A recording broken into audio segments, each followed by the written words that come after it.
At 3:17 a.m., the port was supposed to be quiet. Instead, a single container alarm screamed into the fog, and then went dead. By sunrise, 2 men would be missing, 1 family would be shattered, and a crime that had been hiding in plain sight for years would finally surface. Kofi Mensah had worked the night shift at the shipping port for 11 years. He knew the language of the docks, the groan of cranes, the metallic cough of container locks, the way the sea slapped concrete when a storm was coming. On the night he disappeared, he sent his wife a voice note during his break. "Just tired," he said. "I'll bring bread home." He never did. When the morning crew arrived, Kofi's access card was found near berth 4, snapped clean in two. His phone was gone. So was a sealed container marked "Used Auto Parts." At first, port authorities assumed an administrative error. Containers go missing sometimes, misrouted, misscanned, misplaced in the vast steel maze. But this one was different. Its seal number had been swapped. The CCTV covering berth 4 had gone dark for exactly 9 minutes. 9 minutes was all it took. Shipping ports are arteries of global trade, and like any artery, they attract parasites. Behind the legitimate flow of rice, cement, vehicles, and electronics, an underground economy thrives. Investigators later confirmed what dockworkers had whispered for years. Containers carrying illegal firearms, hard drugs, stolen vehicles, and even trafficked humans were being quietly waved through, disguised with falsified manifests and insider access. The port wasn't just a workplace. It was a crime scene stretched across kilometers. Kofi, it turned out, had seen something he wasn't supposed to see. When customs investigators finally traced the missing container, it was found 3 days later, abandoned in a private warehouse nearly 40 kilometers inland. Inside were dismantled SUVs, cocaine packed into engine blocks, and blood. Not a lot, just enough. Forensic analysis revealed signs of a struggle. The container had been sealed from the outside.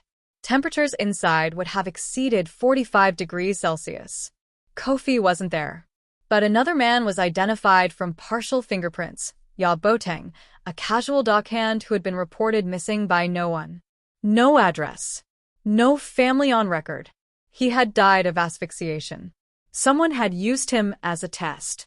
The investigation cracked open a network that ran deeper than anyone expected. Port security officers were being paid to reroute containers. Customs agents altered documentation after midnight. Shipping clerks flagged safe containers in exchange for cash. Truck drivers moved cargo without GPS logs, escorted by men in unmarked vehicles. At the center was a logistics supervisor known only as chairman. He never touched cargo, never visited the docks at night, but every major illegal shipment passed through systems he controlled. Kofi had discovered duplicate seal numbers, proof that containers were being cloned.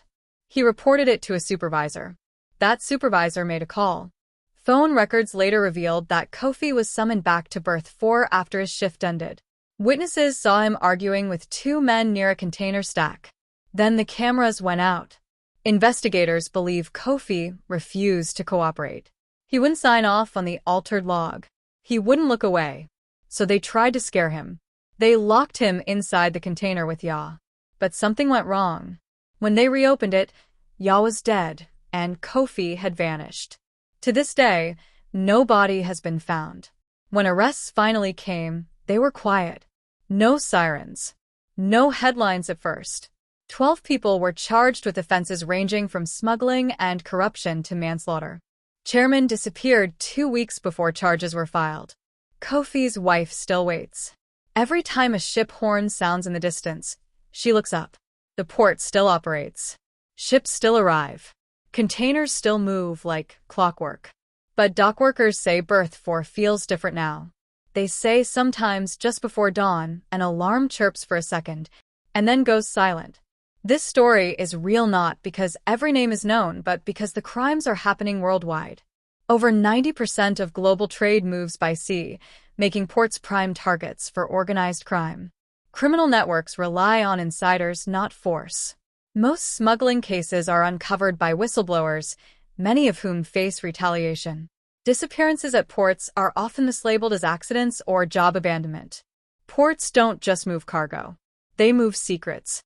And sometimes they bury them. If you enjoyed this story, don't forget to like the video and subscribe to the channel for more gripping true crime stories.